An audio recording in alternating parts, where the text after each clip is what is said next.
Hello, नमस्कार मंडळी. आज उपवासाचा दिवस आणि पोटभरीचं काहीतरी पाहिजे, तर मग चला बनवूया. ह्यासाठी 1 कप आपण वरई घेतली आहे, पाऊण कप आपण साबुदाणा छान मिक्सरला वाटून घ्यायचं आहे.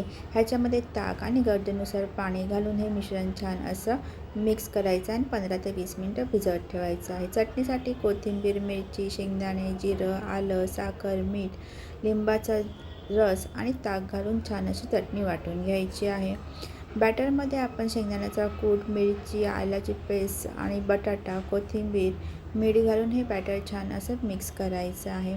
बॅटर छान फुलण्यासाठी त्यात इनो घालायचं आहे आणि बॅटरमध्ये आपण मिरची, जिरं, तीळ खात असाल तर घाला, नाहीतर नका घालू. आणि हे बॅटर छान असं घालून दोन्ही साईडनी खरपूस असं भाजून घ्यायचं. एक खा आणि पोट भरेल याची नक्की गॅरंटी. आवडलं असेल तर नक्की कमेंट आणि आपल्या चॅनलला सबस्क्राईब करायला विसरू नका.